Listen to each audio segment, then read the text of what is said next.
Bismillah ar-Rahman ar-Rahim. Assalamu alaikum wa rahmatullahi wa barakatuh. As we welcome you once again on this Wednesday evening. It is Wednesday night with myself, Inayat Wadi. And once again, we have got a panel discussion coming up. And tonight we are focusing on India. And the title of the show this evening has been Impunity Driving Expanding Hindu Nationalist Violence in India.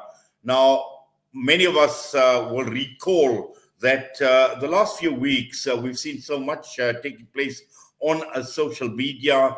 We've seen video clips about auction of India's Muslim women being weaponized for abuse. We've seen hate speech. We've seen online abuse. We see this growing extremism problem that is taking place out in India.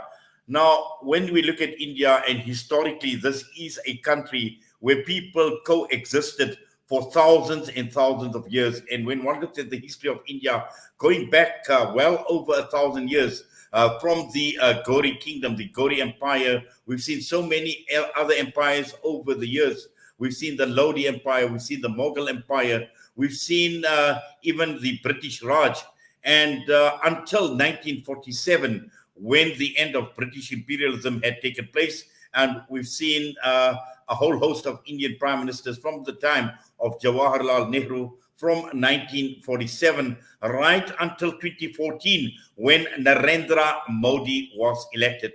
Now, we've seen even during the time after the end of the British rule in India, what we've seen since 2014 until now in a space of 7 years, we have not seen India experience what we see because India, obviously being a free country, but we've seen this country that has never faced a more serious crisis because what we're seeing at this point in time is we are seeing its institutions, its courts, we see its media, we see its investigative agencies, its election commissions, and most of these organizations have been pressurized to fall in line with Modi's policies.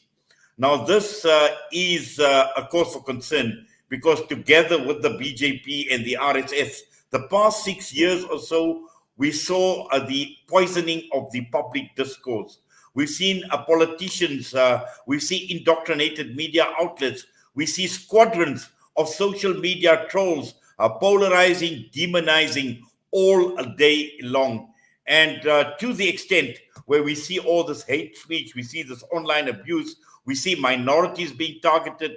And when we're talking about minorities, we're not talking about Muslims. We've seen events calling for genocides, and also at the same time, we've heard about what has happened to the Mother Teresa, to the foundation as well. We've seen silence on the part of government. So put together, all of this put together are ominous signs for India. India in a very, very critical, in a dire situation. And that is the reason why we have assembled a panel this evening to take this discussion further with us. And joining us on the panel, and up front, we just need to apologize because we were due to have Dr. Vashna Jagannath joining us, but she sent us a message saying that she's undergone some treatment. She's feeling extremely weak. And unfortunately, she cannot be part of the panel this evening. But we do have joining us Nikhil Mandalprati, who is the Advocacy Director for Hindus for Human Rights. And he writes and he reports on religion and politics in South Asia and its diaspora. He's appeared in Indian, Pakistani, American, and international media outlets. And he was also in 2019 reporting fellow with the Pulitzer Center for Crisis Reporting. He's got a BA in Public Policy Studies from the University of Chicago and also an MPP from the University of Chicago Harris School in Public Policy. We also have got Sheikh Zakir Hussain, founder and editor-in-chief of The Cognate, joining us out of India. And we also have got Abdul Rabb, who is with Hizb ut-Tahrir in the United Kingdom, also a UK-based political activist. So to the panel, you have come up on the screen, to all of you, to Nikhil, to Sheikh Zakir, and to Abdul Rabb. We thank you. We welcome you to the show this evening. Thank you. Thank you for having me. Yes. Thank you for hosting us. Right. Nikhil, I'd like to actually just start off with you. And in my introduction, I painted a picture about India having a very, very rich history, thousands upon thousands of years of coexistence, to the point that the last 6 or 7 years, and I'm sure you will agree with me, have been the most critical that we've seen in the history of India. Yeah, I think, the last few years, what we've been seeing on the ground, violence against minorities, hateful rhetoric from politicians and from ordinary people, media outlets, all of that has combined to create a real crisis that I think not just observers from India or the Indian diaspora, but the world is taking notice. If you look at international organizations like Freedom House, for example, which downgraded India from free to partly free over this past year, or reports from the US Department of State or the US Commission on International Religious Freedom, which have pointed to the same crisis of human rights and democracy. And I want to say that even just a few days ago, the United States Holocaust Museum, researchers from that Holocaust Museum identified India as the #2 country where they expect a new mass killing or threat of genocide in the coming year. And all of this is due to a rise in what we call Hindu nationalism, this political ideology, which, just like in so many other countries around the world, where religion and religious identity is weaponized as a form of hate against minorities or vulnerable populations, we're seeing that this is happening on a catastrophic scale in India today, leading towards, I think, really scary future and consequences for vulnerable communities. Yes, Sheikh Zakir, just your initial thoughts as well, and pretty much my questioning in similar lines along Nikhil, just as a way of introduction as to how you see India today and what is taking place in the country. Thank you so much for having me.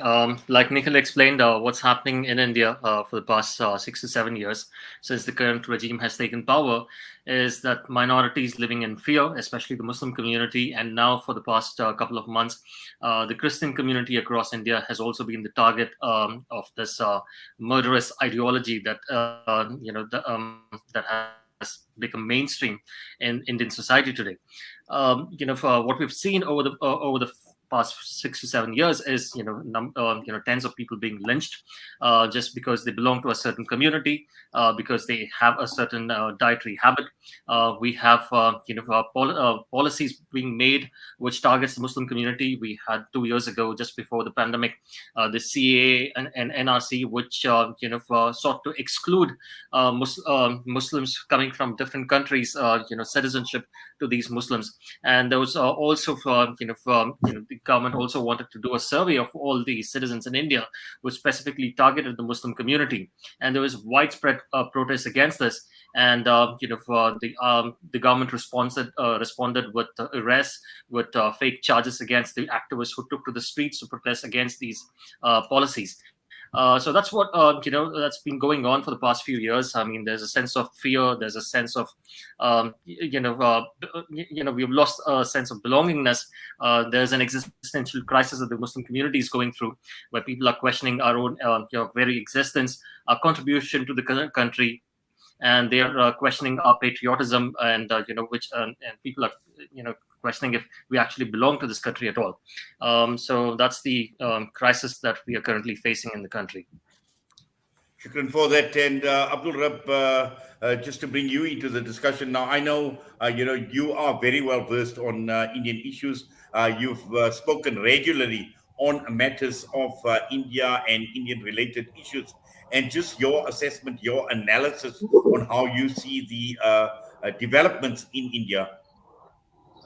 Thank you very much for allowing me on this panel today. And I have my best wishes for the panelists who could not attend for health reasons.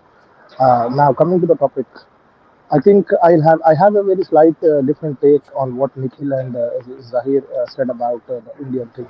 Yes, and as well that you mentioned in your introduction about the problems that we are facing from last 7 years in India and the treatment of most, especially Muslims and other minorities.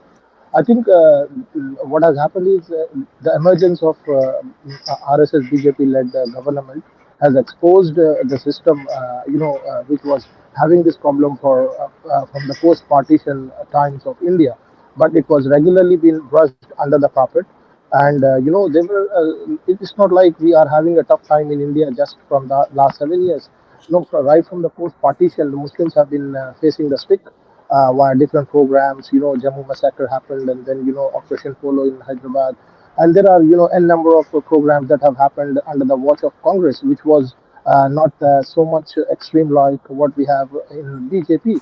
So RSS and BJP have lately exposed the problem that was under the carpet, and it's a very grave situation. Like now we have ended up in a situation where the genocidal calls are being made regularly, and it's been and there is no, as you said, as your topic suggests, there is impunity. So there are no enough deterrents within the system, and as you have rightly said, under the secular systems there were institutions, there were some sort of things were there, but under the Modi regime, everything has been compromised, and there is an existential threat, as Zahir rightly mentioned, about Muslims in India. Not only Muslims, now it has extended to the Christians and also to the Dalit community in India. So it's a very dire situation, and mm, I think it's a very scary situation as well. So I think that's my initial take, and I would definitely blame the secular liberal democratic framework that has been implemented in India after the partition. So, and which has led to the rise of this right wing government, as Nikhil also mentioned, along with other right wing organizations throughout the world. So this is a very deep and sorry state of affairs, that it does not have any deterrents or any institutions which can safeguard the rights of the minorities. Yes, and I just want to remind our viewers this evening, and also our listeners on Salam Media, on the various platforms of Salam Media, that we are coming to you live, and you can also view us on the Salam Media Facebook page and also on the YouTube channel. And what we're going to do is we're going to play out a video clip just so that we can truly appreciate what we are talking about this evening and the seriousness of the situation that has been evolving in India, particularly looking at the last few months. So we're going to take a look at this video clip for a few minutes, and we'll come back and join our panel.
Yes, that was just a video clip that we had played out. And clearly, when we're talking about the signs are ominous, and Nikhil You've had a look at the video, and when one looks at the level of indoctrination that is taking place, and we're talking of indoctrination in all sectors of society, and also not leaving out young children, not leaving out young school-going children, the taking of oaths, and again, we're talking about these events that are being held, calling for genocide, and clearly this is sparking a lot of outrage, particularly when it is coming from leadership.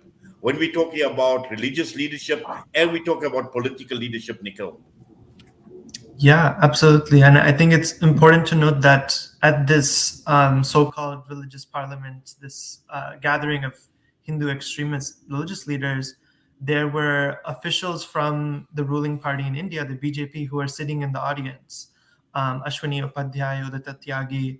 And so there's this very clear connection between these religious extremists, these organizations which are not officially connected to the state, but yet we see that when it comes to the BJP, the ruling party, and its connected organizations, the RSS, VHP, Bajrang Dal, there are these obvious connections and ties that exist with political leadership, with law enforcement.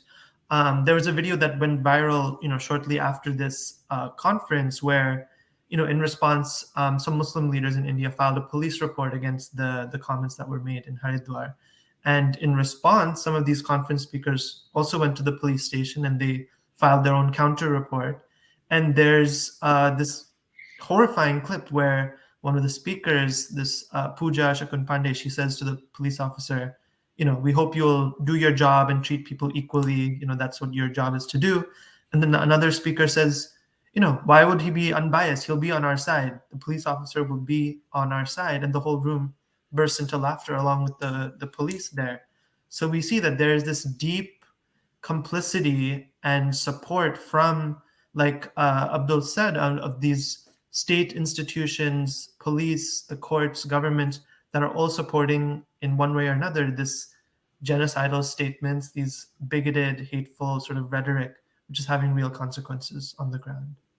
Yes, thank you for that, Nikhil. And Sheikh Zakir, just talking about the level of indoctrination, and you are on the ground. And just to give us some idea and indicate and an indication as to the level of indoctrination and how this is actually filtering down into Indian society on the people on the ground.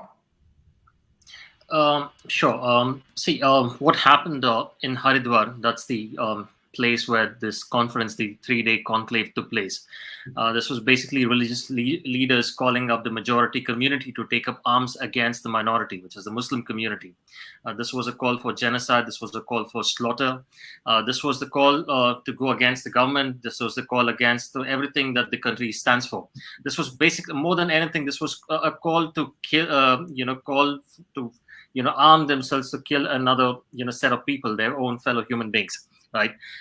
So what happened is, in any other society, there would have been massive outrage, and all these guys who were part of this conclave, they would have been put behind.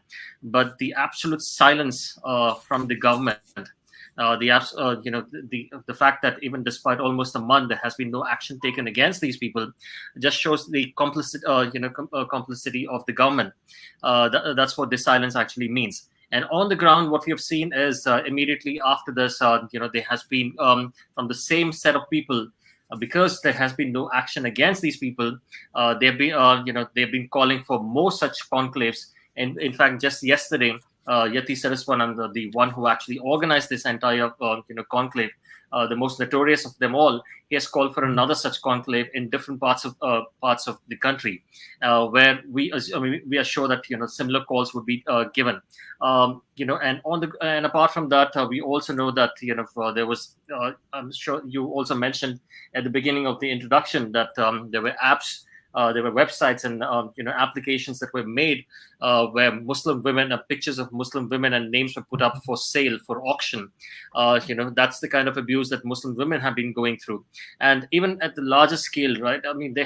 Even the media, the mainstream media,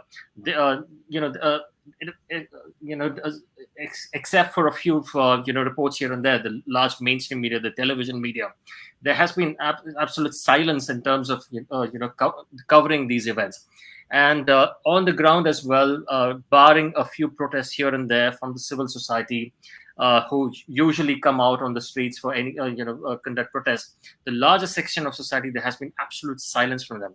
And this is what the most scary part is, because tomorrow, if something does happens, we do not know if the majority of the people would stand for the Muslim community, or would be silent, or even worse, would join the people who are calling for this genocide to attack the community. So that's what the most scary part is.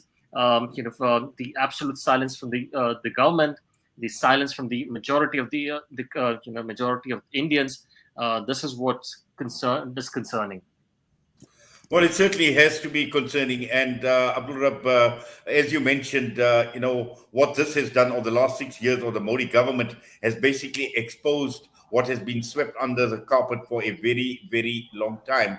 And also with the advent of social media, we see this expose featuring a lot more prominently where previously it was hidden. But what you're seeing is also the social media trolls, those that are in favor of what the BJP stands for and the RSS, they're becoming a lot more bolder as well. And that is the reason why they are actually posting these events that are promoting hate speech and the online abuse. Yes, correct. Social media has brought a lot of things to the notice where the mainstream media has failed to bring, as these incidents correctly. But the flip side of this, the social media is we encounter these sort of troll armies and stuff like that, and it was evident by these auctions for the women that has happened. It just not happened once; it has happened twice, and every time they are doing it, they are getting it bolder and bolder. Initially, like, and if you see people behind this, they are just under 20s. They are like 18 years, 20 years old, graduate students studying and stuff like that. So you can see the amount of hatred that has been injected into the young minds of the people in India. So let me categorically make a statement, right? We are speaking about the majority of Hindus, not all the Hindus. So there should be a difference between that. So not all I mean, the majority of the Hindus have been injected by this ideology of hatred that RSS has injected into the minds. And I know there are sane voices like Nikhil and stuff, but they are very fringe. And these people, like people who want to protest, who want to come out and do something. The government has framed some stringent laws, which is called under the National Security Act and stuff. They just arrest people and they are taken into custody and nothing happens for them, and they have been in the jails for like 2 years or more than 2 years as well. So recently there was an incident in Assam. Everyone knows about that. The journalist who was jumping on the dead body of a protester, Moinul Haq, his name was. And when people were on social media, people were protesting. They were raising hashtags and they were raising these voices on social media. 102 people have been booked under the National Security Act. So all the avenues of protesting or highlighting the voices of minority, the discriminations and the hard-handed approach that's been applied by the majority community is silenced at every avenue. So this is also a big deterrent for majority of the for the majority community to put Muslims under the attack all the time. And that is the reason some sane voices like Nikhil and other people, I know there are, because who are not influenced by this ideology, they are there, but because of these strict laws and stuff, they are just helpless as everyone. So I think so I think we have to be very careful when we say all the Hindus. No, it's not all the Hindus. A majority of the Hindus have been injected by RSS ideology, and this has been the result of last 60 years, 70 years. That's they have been culturing their youth and their people under the watch of secular Congress. So Congress has allowed RSS to become what it is today, and Congress and other political parties are not to be let go from the crimes that they have committed under again the secular system. But in reality, there was nothing secular. It was always pacifying the majority voices in India. Yes, I think you raise a very important issue, Abdul Rab, with regard to the law, and I'd just like Nikhil's thoughts on the law, because I read a comment that came through from the executive director of Amnesty International in India, Akhar Patel, who said that there was a culture of impunity for hate crimes in India, where he talks about the country's law, with some exceptions, that does not recognize hate crimes as a specific offense. And together with that, we've seen the authorities, Nikhil, adopting laws and policies that systematically discriminate against Muslims and other minorities, and at the same time stigmatize critics of the government. So, your thoughts on that, Nikhil? Yeah, absolutely. I think, the issues that Abdul has mentioned are absolutely, not just from 2014 onward. There are systemic, long-standing, forces and ways in which previous governments have perpetuated and sort of sustained majoritarian politics and ideology.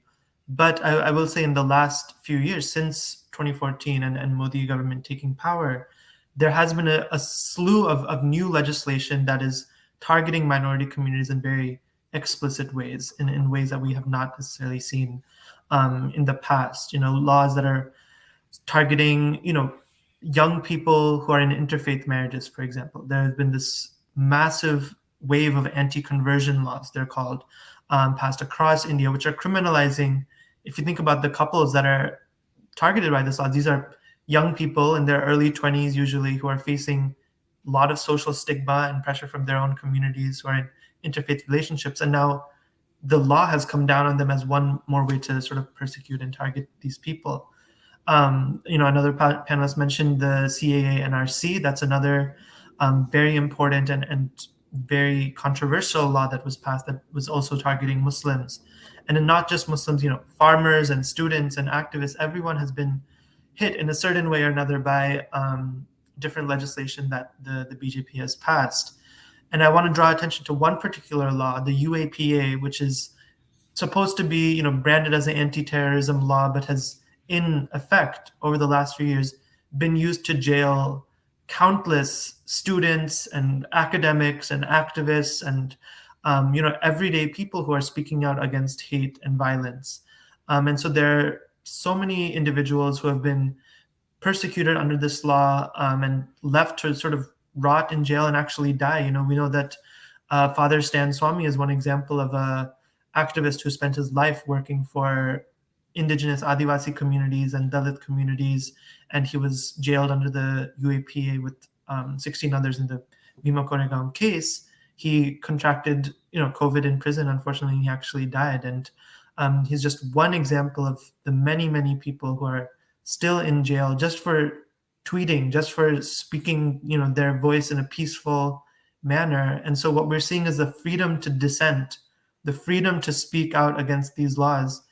I'm privileged to be saying all of this in the US, where I know that I'm not going to have police knocking on my door. But if I'm in India, that presents a whole other pressure not to speak out and not to put yourself and your family's life in danger. Yes. Now, Sheikh Zakir, just to understand Indian politics, and we know central to this entire discussion that we are having, whether we're talking about the BJP or the RSS, is a person like Narendra Modi, because he's been the head of the government, and it is under his watch. And just looking at Modi himself, because we know that he's allowed the BJP to infiltrate independent institutions. He's allowed the BJP to infiltrate the police, the courts, and also at the same time empowering many of these nationalist groups who threaten, who harass, and who attack these religious minorities with impunity. A little correction here. The central to everything that's happening is, yeah, I mean, Modi or Amit Shah, the Home Minister, are central to it. But more than that, central to the entire thing is the ideology of Hindutva, the ideology that the Sangh Parivar or the RSS propagates. That is what is central to all of this. And it's not just this time with the Modi regime, or even before previously, when there was a BJP regime, we had we could see policies that were made against the minorities. And about infiltration, I mean, the RSS or the Sangh Parivar has infiltrated all spheres of Indian society right from its inception. So this is not something new. This is not something that has happened since the Modi government has took power. And this is also not restricted just to the the BJP government itself. Like Abdul and Nikhil were pointing out, whenever there is a regime, they always try to infiltrate the independent institutions. It's the difference is the ideology. With the other regimes, although they have been horrendous acts of atrocities that has happened against the Muslim community, or in 1984 against the Sikh community in Delhi after the assassination of the Prime Minister Indira Gandhi. There was massacre of the Sikh that took place back then under the Congress regime, and there has been similar massacres that has taken place in many parts of India against Muslims and other minorities. So the governments have always tried to infiltrate independent institutions. That's exactly what the Modi regime is following as well. But with the Modi regime, or with the Sangh Parivar, in power, at the core of the Sangh Parivar is the ideology of hatred against Muslims, against Dalits, against Christians, against socialists, or against liberals, because in their books, in their ideology, as long as these communities exist in India, they cannot have a Hindu Rashtra.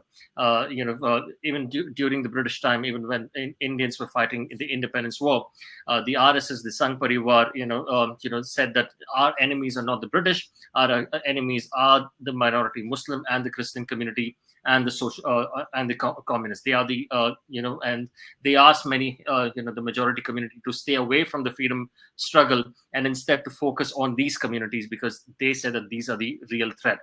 And that's the and they have and their agenda has been to implement these policies which suit their agenda right from the time of the independence, and that is exactly what they're doing now. I mean, you could see this with the Babri Masjid. They've got a favorable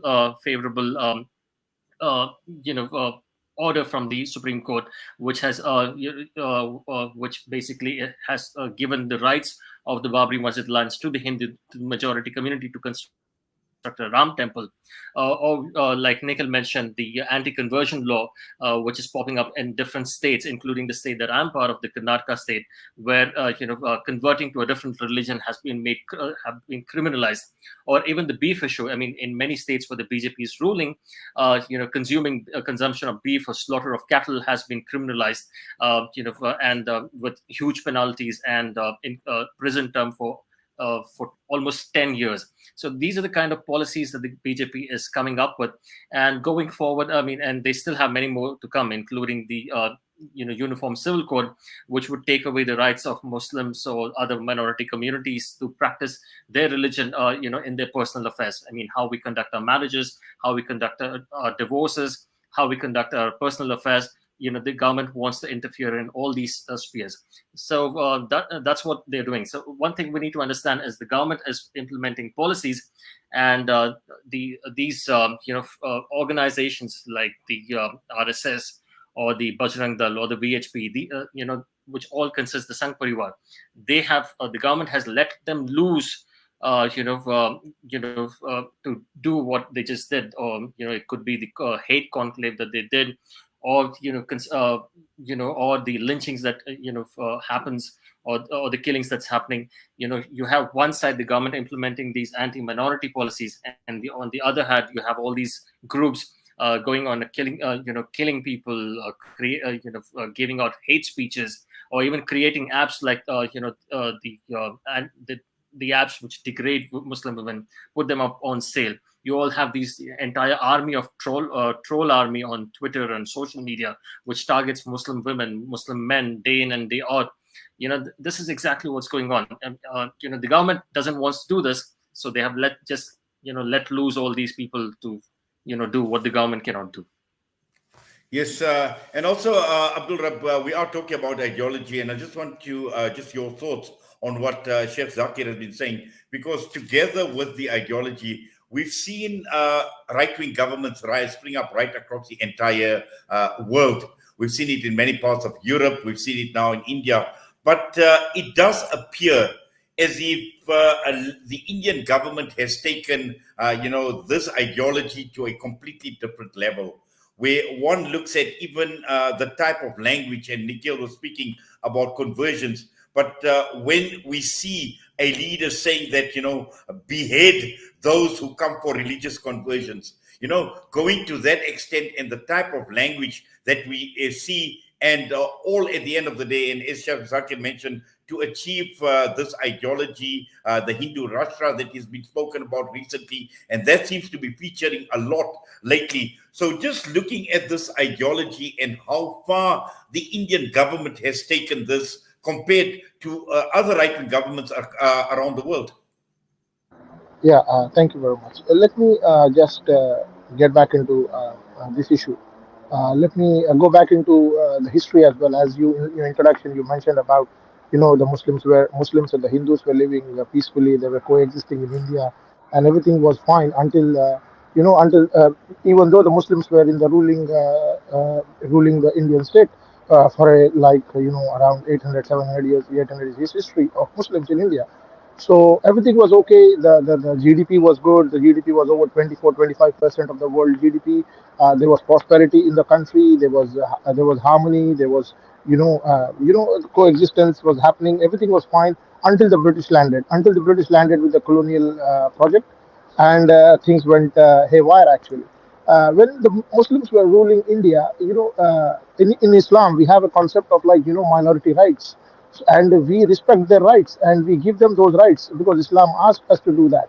And because of that, we never tinkered with the religious aspects of Hindus, be it with the sati pratha, or be it with the treatment of Dalits. We know categorically these are incorrect, but still, because these were the religious practices of minorities, we let them deal with it according to their religion, and everything was fine. They were going on. I know it is a bit controversial, but I'm telling you as it is. But when the British came in, they started to reform, because for the British, they came after the Enlightenment in the Europe. They came with the secular liberal ideas, and because they do not believe in the religion, they started to meddle with the religious affairs of Hindus and Muslims equally.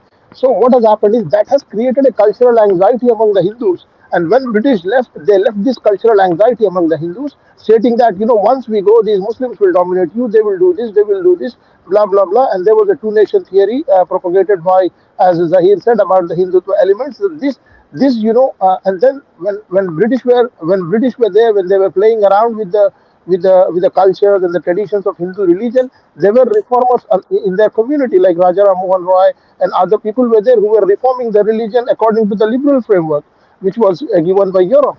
So this was creating an agitation inside the Hindus. This was creating cultural anxieties among the Hindus, and this gave the breeding ground for the Hindutva to propagate its ideology. Look, our religion is being attacked, our identity is being attacked, our culture is under the threat. And then with all the geopolitical things happening in the world politics at that time, and then with the advertisement of the two nation theory, with the identities coming into play, and after the world wars, the nationalism was promoted as well. So then there came a point where Hindus and Muslims, they said we could not coexist, and then the device for the partition happened. Pakistan took place, and then the right formula was not created. Either Muslims should left, or there should not have been partition created in the first place. But we know from the history things went haywire, and it gave rise to more of the issues. So as time went, and after just before the partition, when in his book A.G. Noorani, he has mentioned about Mr. Gandhi proposing the bill on cow meat actually. So there has been times where these cultural anxieties being tried to pacify the majority Hindus. It has been happening pre-partition. It has been after. It has been happening after the partition. And with this mix of nationalism, this has created a big evil in Indian society, which is what we are discussing at the moment. So this has gone into an exponential level where there were multiple programs happen in India, not just before Modi came in, before pre-part, after post-partition, there were programs, there were issues. One of the biggest case, as Zahir mentioned about the Babri Masjid, there was no Modi at the time, but the ground was fertile. The cultural anxieties were raised up to so level that people came into Ayodhya, and they destroyed the structure, and rest is history. And then with this geopolitical influence of nationalism, it has hardened their stance. And now anything which is said against the policies of the BJP or against RSS, it is considered as anti-national thing. So for Muslims, the rope is getting tighter by every passing day. So we have to understand this cultural anxiety issue, and we have to address this. Until we address this, and until we discuss it from the root cause of the problem, this problem is not going to go away. So assuming that tomorrow Congress or any other political party will come into the government and the issues will be resolved, it's not going to happen that way, because the rot is very deep into the Indian society. So we have to look it from very deep rooted level. The problem has to be eradicated, or else this issue will be continuing on, and we'll be discussing one issue after another issue, one issue after another issue. So we will be going in circles without finding any real solutions for the problem. Yes, Nikhil, as Abdul mentioned, we need to get to the root cause of the problem. And I think this is very, very important for us to understand, because we know India. India is a country that is advanced technologically. India has made great strides. It's made a huge impact globally as a force. But what has happened is we've seen a lot that is being hidden in India, particularly under the Modi government. In fact, I was in India, I recall, 2 days after the demonetization had taken place in India, and there was chaos like one couldn't believe. Now, that is just one example, but there is just so much. You spoke about the farmers earlier on as well, and so much is happening in India. But what has happened is all these problems behind the scenes have been masked by what we see at this point in time. It appears as if the hatred, the Hindu Rashtra ideology, the Hindu Rashtra project, for want of a better term, is basically clouding everything. And when one looks at the media, for instance, and I know Chef Zakir, I'm going to ask you about mainstream media and your thoughts on the mainstream media and how they are responding to what is happening at this point in time. But we find that the media also dominating some of these issues, and this is the reason why we see, as Sheikh Zakir mentioned, there's silence amongst the majority of the people, but also for people like yourselves, academics like yourself, to find academics speaking out in India, opposition politicians, have they been silenced? Are they strong enough? What is actually happening out there when one looks at that particular space, academics, politicians, and also the business community at large, because ultimately they have been affected. Yeah, I think, speaking out against this government and the hatred that it's perpetuating, and I think it's important to note that before we got to this level of genocidal speech, there has been years and years of just dehumanization, I think is the best word to describe the attitude that the BJP, RSS, and Hindu nationalist groups have been trying to cultivate within the majority Hindu community towards these minorities, this process of dehumanizing them in all kind of facets of life and making them seem as not equal and as lesser beings. And so I think in many ways we have seen very courageous activism against this ideology in India and also in the Indian diaspora. And I want to just quickly draw attention to the role of the diaspora as well in these sort of issues, because a lot of the time, and we know it's a truth, that a lot of the funding and support for hate within India is coming from outside, from Indian Americans, from Indians in the UK and other countries, among right-wing Hindus in our own communities, we know that money and support is flowing into India for this extremist violence. But we also know that there is a strong, outspoken movement of Indian diaspora speaking out against this hate that's being perpetuated. There's a organization here in the United States called the Carnegie Endowment. It's a think tank, and they did a number of surveys last year of British Indians and Indian Americans. And the survey data tells us that the majority of Indian Americans believe that Hindu nationalism is a threat to India. And that similarly in the UK, 65% of British Indians said that they disapprove of Modi's performance. And among British Hindus, 43% disapproved and only 37 approved. So we're seeing that whether we're talking about the UK or the US or any other country, the majority of our diaspora communities are paying attention, are very worried about what's going on. And we need more people to stand with us, here to put pressure on the Indian government and what's happening within the country. Because we know that the Modi government, the RSS, all of these groups, they are paying attention to what the world is saying about India. Even one tweet or sort of one statement from some official somewhere gets so much traction. So what we're trying to do here in the diaspora is to put that pressure as much as possible and hopefully, make a change happen in India.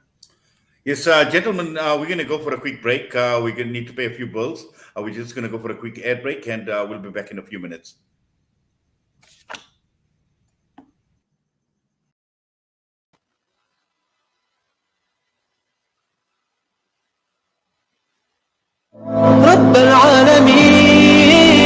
Listen to something fresh. Listen to Salam Media, your humanitarian broadcaster.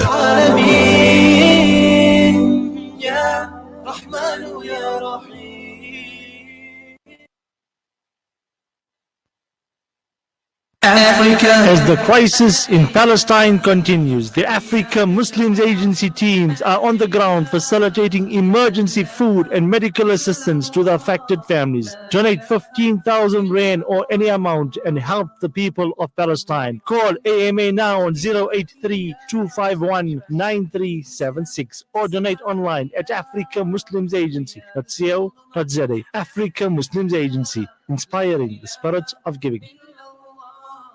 Approximately 785 million people in this world do not have access to safe, clean water. In developing countries, around 80% of all illnesses are due to contaminated water and poor sanitation. Don't let dirty water end a life. Build a water well. In Bangladesh, Malawi, Nepal, Zimbabwe, or here at home in South Africa, donate to Penny Appeal's Thirst Relief Project to bring safe, clean water to communities around the world. www.pennyappeal.org.za or call 031 1100 573. Penny Appeal. Small change, big difference.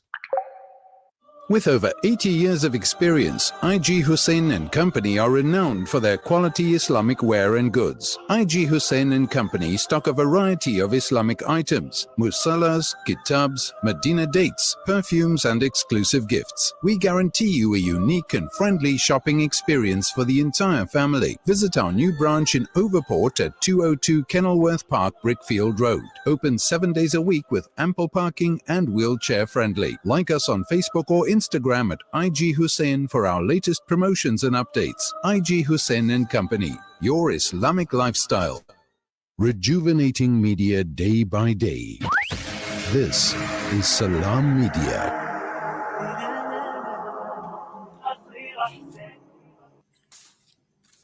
The time is just gone 5 minutes past 8 p.m. on Wednesday nights with myself, Inayat Wadi, and we are discussing India. We're talking about the problems in India, and we have got our panel this evening that is consisting of Sheikh Zakir Hussain from the Cognate in India. Unfortunately, Dr. Vashna Jagannath couldn't join us. We've got Abdul Rabb, political activist from the UK, and we've got Nikhil Mandalpati, Hindus for Human Rights out of California in the United States of America. Now, Nikhil, I know you've got to leave us in a few minutes, and I'm sure we'll carry on with Sheikh Zakir and Abdul Rabb once you are gone. So the next few minutes, I just want some final thoughts from you in terms of what we have been discussing, and if there is anything else that you would like to add before we take leave of you? Yeah, and I just want to thank both of my fellow panelists, and I thank you for inviting me to this program. I mentioned right before we broke, the role of the Indian diaspora in calling global attention to what's going on in India. And I know that there are a lot of very disturbing incidents. Day by day, what we're seeing in the news is things are getting worse and worse. Targeting Dalits and Muslims and Christians and Sikhs and other minorities. But I want to also draw attention to the strong, vibrant movements within India that are countering this movements of hate and bigotry.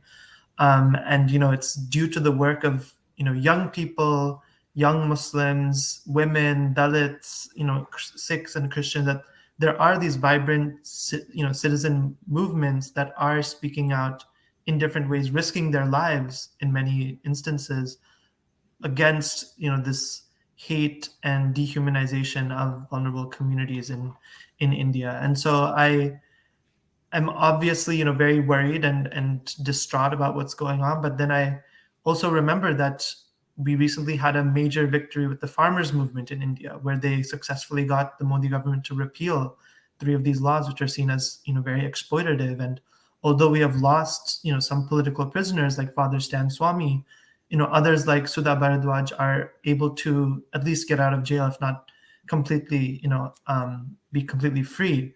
And so there are very important movements and organizations doing on the ground work. I think of, in West Bengal, for example, there's an organization called Know Your Neighbor, which is doing this work on the neighborhood level of getting Hindus and Muslims and others to just interact with each other, to get to know each other and move past the hate that the BJP RSS are perpetuating. There are organizations like Khudai Khidmat Gar. There are so many different Dalit and anti-caste groups which are doing their work in communities. And so I really hope that all of us who are watching, especially if we're from the Hindu community, any Hindu viewers, that you will take this moment to not just keep reading the articles, but to do something to stand up against this hate. If you're in the diaspora, please join us. Look us up, Hindus for Human Rights, or any other diaspora groups that are speaking out. And if you're in India, try to find your neighborhood group that's doing some of this communal harmony, anti-caste, civil rights work. I think that is what we need more than ever, is for everyday people in India and in the diaspora to stand up. Yes, thank you for that, Nikhil, and we do appreciate you taking time out and spending just well over an hour with us in the company of our viewers and listeners here at Salam Media. We wish you all the best. Please take care. Thank you. Yes, that was Nikhil Mangalpati who joined us, and I think just one comment that has come through, and talking about the Indians in the diaspora, particularly the Hindi community. There is a question that has been raised here in South Africa, saying that why are the Hindu groups in South Africa not talking out against the Indian government? Are they happy that this is happening to our Muslim brethren in India? When they need help, we are there for them. Before the COVID lockdown, the black community wanted to burn a mandir in KwaZulu-Natal. The Muslims protected the mandir and stopped the guys from burning down the place. Now, that's just one of the comments that has come through from the viewers. Now, Sheikh Zakir, I know you've got to leave. I'm not too sure. How much time do you have with us? If you could unmute your mic, please. I'm sorry. I have another 10 minutes. I have to. Okay, no, that's fine. Okay, now what we will continue with you. I just needed your thoughts because you are with the Cognate, and looking at media, looking at your media colleagues, looking at mainstream media, and looking at the role of the media in all of this, in what we have been discussing, and just your thoughts on the media. Much of the mainstream, when we talk about media, I'm obviously referring to the mainstream media. I'm talking about television channels and newspapers, because the role of media is today being done by online outlets in India. I'm talking about social media as well as independent websites. asking the right questions were actually asking any questions, if at all. The mainstream media, much of the mainstream media, barring a few channels here and there, barring a few newspapers here and there, are part of the have become part of the ideology which is threatening the social fabric in India, right? They're not they're part of the propaganda, they're part of the hatred. And in fact, for what when the Haridwar incident was happening, the 3-day hate conclave, in another city, I think it was in Delhi, in the national capital, there was another event that took place, and here, people took oath to defend, quote unquote, defend the country and kill the enemies of the country. And what they were referring to was basically kill Muslims, and this oath was actually taken by a journalist, a person who actually runs a television channel.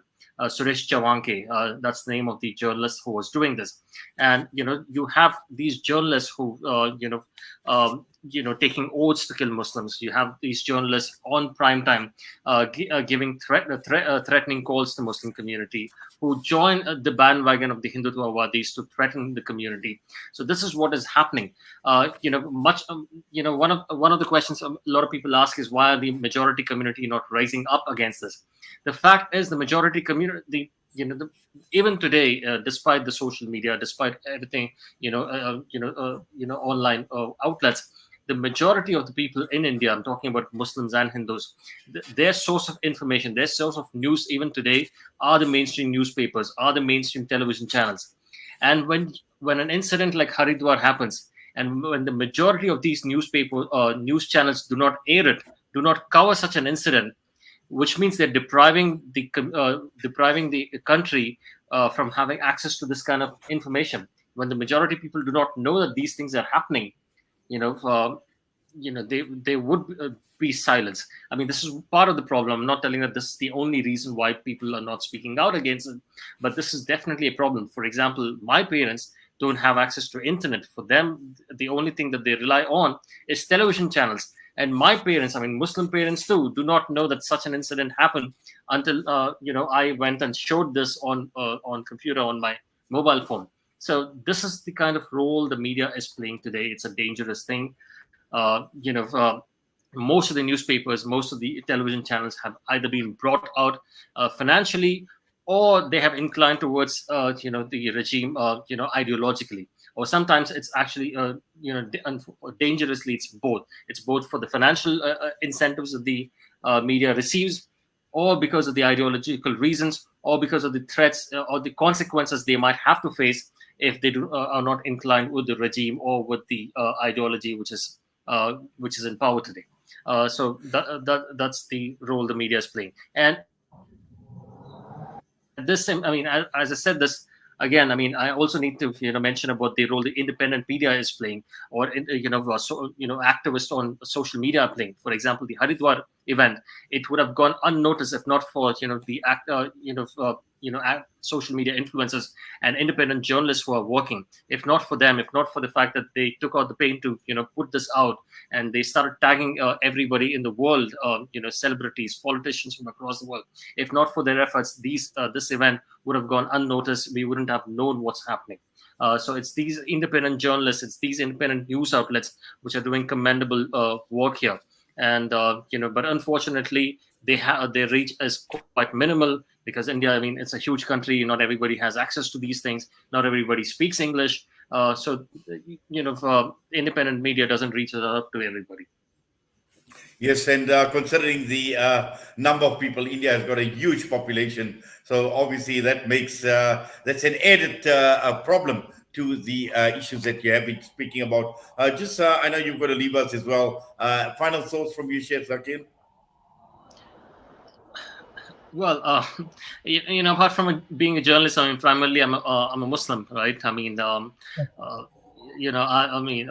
every day, I mean, day in and day out, when you see these things happening, it's quite concerning as well. I mean, I'm concerned for my family. I'm concerned for, not for myself, but primarily, I mean, that's what every man is concerned about. He's concerned about his children, his family, his mother, his wife, because especially when you have people putting out pictures of women online and putting it for auction.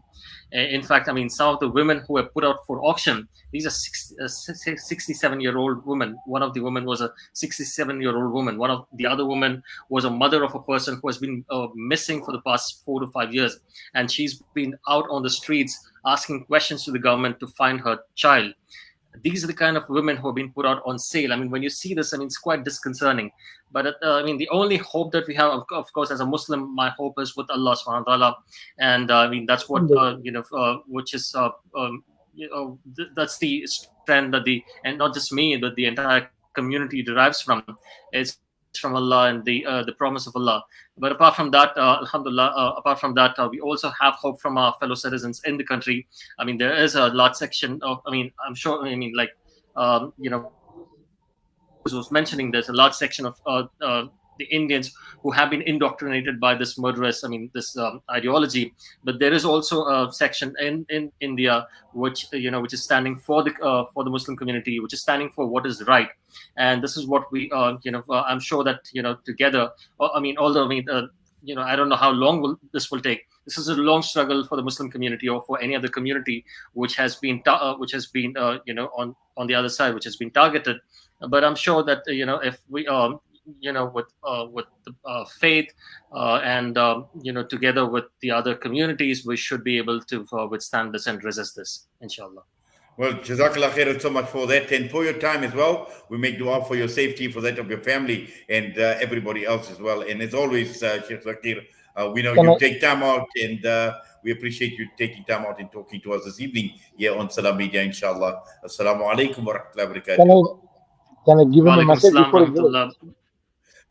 Sheikh Zakir, before you go, I think Abdul Rabb wants to make a comment. Yeah, mashallah, it's very, very good to hear that you have, people like you are working tirelessly and you are pinning hopes on Allah subhanahu wa ta'ala. That's where our victory lies, alhamdulillah. But I think we need to make the people in India understand, the system that we have been living under 70 years has always defaulted us, has always let us down. So I think, the problem for the solution for the Muslims in India is to align with the global Muslim Ummah. Unless and until the Muslims in India align themselves with the global Ummah, our solutions cannot be resolved. I forgot to mention a point earlier when Nikhil was there. This, the Western world is giving a blind eye to the atrocities that are committed by the Indian government, be it Congress or other parties or BJP, because naturally the Indians are the Western allies and they are pushing the interest that West has in the region, in Southeast region, like exactly how the Western governments are pushing the Zionist agenda. They are in a similar way supporting. So we see when Israel commits atrocities in Palestine, and when it bombards the Palestinians, how they take their lands over, the West always goes in a quiet mode. It does not say, the principles, the moral values of West get disappeared in thin air. So exactly the same is with India. When Indian government took away the Article 370 in Kashmir, there was nothing from the Western media or the Western world. So we need to be very careful to expose the fallacy of the West, and to to work with the global ummah. We need to link ourselves with the global community, and we need to be together in this, because we are a one ummah. Our solution is one. Our problems are one, and we need to look for our solutions right from the lens of Islam. And I think that is where our success will lie in this in deen and dunya, inshallah. I think this is the message that I wanted to give to brother Shakir, brother Zahir before he leaves. So I think we should work on this front as well to create the confidence, create the confidence in Islamic solutions rather than relying on the secular system or the constitution. Because I interact with a lot of activists in India on the ground and stuff, and I feel dejected when still after 70 years of consistent being discrimination from the secular system, people still have some hopes within the system. So I think it's a very it's high time that we Muslims should realize this fallacy of the secular liberal ideology, and and detach ourselves and link ourselves with the global ummah for the solutions coming from Islam. And we should build the Islamic ideology within our next generation, so that they can at least see the bright side of the Islam, inshallah. Inshallah. Well, Jazakallah for that, Abdul Rabb, and to you, Sheikh Zakir, once again. Assalamu alaikum. We appreciate your time. But Abdul Rabb, just. Wa alaikum assalam rahmatullah. Abdul, just to continue with you, and I think you raised a very, very important point here with regard to the world that is turning a blind eye on the atrocities and the hate mongering that is taking place in India. And particularly, I want to look at the Muslim world in particular. I want to talk about Muslim governments because we've seen this close relationship, particularly with the Arab world. We see Saudi Arabia, we see their relationship with India, we see the United Arab Emirates and their relationship with India as well. And this is a very, very close relationship to the extent that a person like Narendra Modi has been given one of the highest civilian awards in Saudi Arabia. And we see the respect, we see the honor that he enjoys in the eyes of the leadership in the Arab world. And just your thoughts, because the other issue that came up recently was the banning of the Tabligh Jamaat in Saudi Arabia, and one of the first countries that supported this ban was none other than the Indian government. Yes, correct. That was very shocking and as well, very disappointing. It's coming from a Muslim rulers actually. But I'm very sorry to say that the Muslim rulers that we have in the Muslim lands are the puppets of America, and they have never worked. After the fall of Khilafah in 1924, these puppet Muslim rulers have never worked for the betterment of the Muslim or the Muslim Ummah. They have always executed the plans of America and the West, be it America or the European Union. So they have always executed their plans, and naturally for that reason, Saudi Arabia or the rulers of United Arab Emirates or India, they are natural allies because they are all peddling the same agenda that America has set for them. And this is the concerning factor, that the Muslims have to realize this. Our rulers are our biggest problem. The West has left. This is the form of neo-colonization that we are living under. We are governed by the secular liberal ideology. We are governed by the United Nations policies. We are looked after by IMF. We are looked after by World Bank. So there is nothing which Muslims can do, and our rulers, shameless rulers, they abide by every action that America or these all organizations ask them to do, even though there is higher in the ummah, but it does not get affected to the point that even people, the Uyghurs have been deported from Saudi Arabia to China back recently. I saw a news and it was very disheartening for me. So this is how the rulers of our lands have aligned themselves with the people who are committing atrocities against Muslims. And as I highlighted to you in my presentation, that this is because of the nationalism that has been injected into the minds of the Muslims. So that our rulers are, and whenever we see events happening in Middle East, they proudly say, "Oh, we are from United Arab Emirates." We proudly say we are, reviving the vision of Saudi 2030. So it's all about injecting the superficial values that the West has given them, and they follow the commands from the White House and Westminster. Unfortunately, instead of that, they should be coming back to realize that our real solutions for the Muslim Ummah lies in the Quran and the Sunnah. And the most shocking thing is the acceptance of being the reviving the relationship between the Muslim lands and the Zionist entity, which is the problem for the Muslim people, for the people of Palestine. And our Qibla Awal has been under the occupancy of Zionists for a long time. So without realizing this, I don't understand, for some peanuts, for some crumbs of benefits in this dunya, they are jeopardizing not only their dunya but they are jeopardizing their akhirah as well. So we Muslims should not be taking this from our rulers. We Muslims in the Muslim lands and from the wider lands should demand the restoration of Islamic way of life into the Muslim lands. So which will be a beacon for the hope and justice for the rest of the world, basically. And we have shown the world how Islamic, when Islam was in its ruling, how it has given justice to the minorities, how it has looked after the human problems, how it has solved the problems of humanity. We have done this for centuries, and unfortunately, we have lost this vision.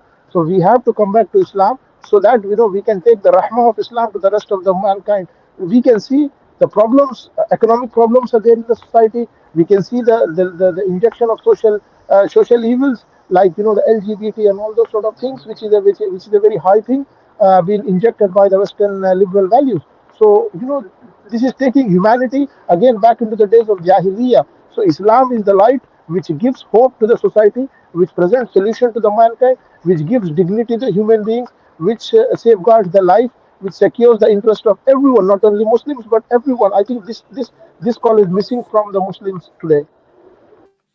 Well, it certainly is a major problem, but also I think, when one looks at the lack or the silence on the part of the world and the Muslim world in particular against what is taking place in India, and we know that there was a time, and you mentioned the Khilafah, and there was a time where we know that even if one person, where one woman was dishonored and an entire army was actually sent out. And here we're talking about India. We've been talking for the last hour or so. We've been talking about the women, about the app, about auctioning of women, about dishonoring women. And we see this taking place all the time, but we just see complete silence on the part of the leadership, particularly in the Muslim world. And, we've seen masajids like the Babri Masjid. We've seen so many other institutions that have been destroyed. We've just seen so much taking place.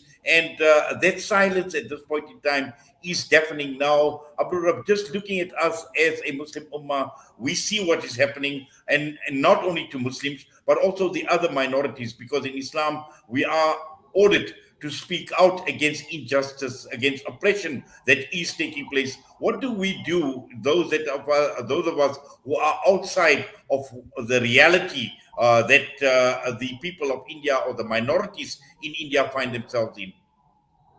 I think you raised a very good point. What should we do? I think the thing is, it's very simple. The thing is, we have to come back to Islam. We have to make the Ummah realize.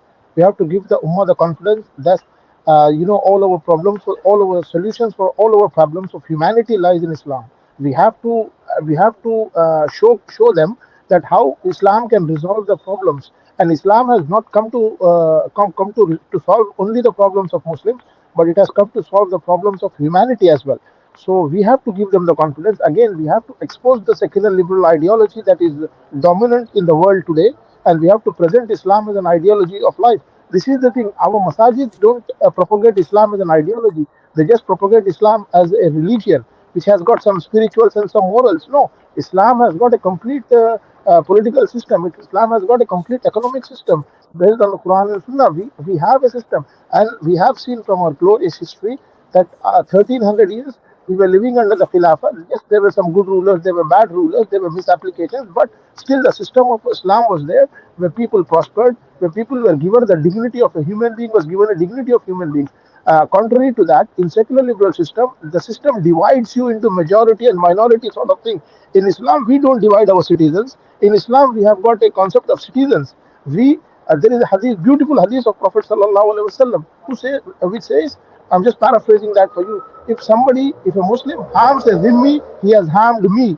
So there is a clear-cut indication that the people living under our security, we can never harm them. And Islam has given the dignity of human beings as dignity, and we never marginalize people.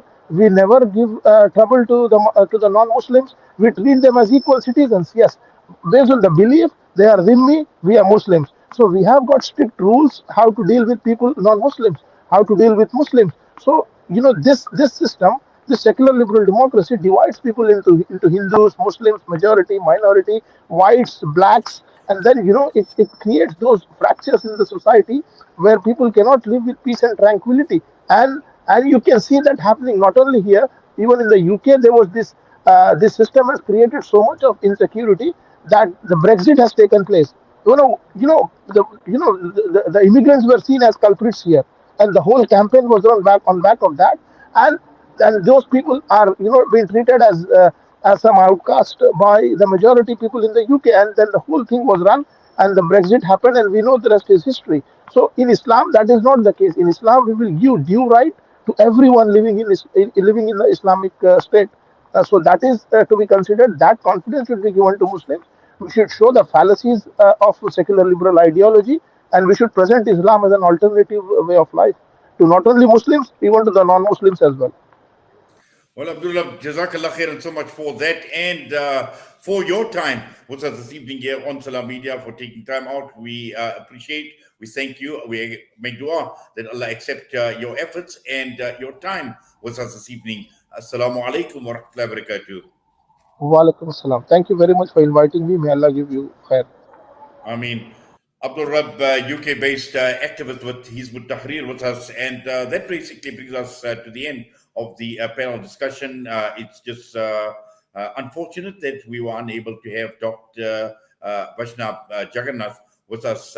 She hasn't been feeling well. She's still recovering, and she's been feeling pretty weak. So we obviously, Dr. Jagannath, we pray for your good health as well and your speedy recovery. But I'm sure we will get Dr. Jagannath at some point in time to discuss this issue. It would have been quite nice getting her views on this particular topic. But at the end of the day, the situation is getting worse. It's getting dire in India, and with the minorities in India under attack. And we've seen what had happened even over Christmas in terms of the mission of missionaries of charity. And this was the organization founded by Mother Teresa. They've been blocked from receiving foreign funds by the Modi government. There is all this talk about beheading of minorities in 2021. We found that hate speech and physical attacks against minorities and their places of worship actually increased. And we have, coupled with it, all these other events that are taking place, the hate speech, the online abuse, the extremism problem in India, events calling for genocide of Muslims, and at the same time, even talking about those that are converting to other religions. So all of this put together tell us that India is not a good space to be in at this point in time, particularly if you are a minority. And I'm sure this is not the end of what we have been discussing. There's still going to be a lot more going forward. But for now, I'm going to be signing off. Once again, it's been an absolute pleasure being in the company of our Salam Media listeners and viewers on the various platforms of Salam Media, and also on the YouTube and the Facebook channels. We thank you. We do appreciate you taking time out, watching and listening to us. So from myself and the team behind the scenes, Assalamu alaikum wa rahmatullahi wa barakatuh.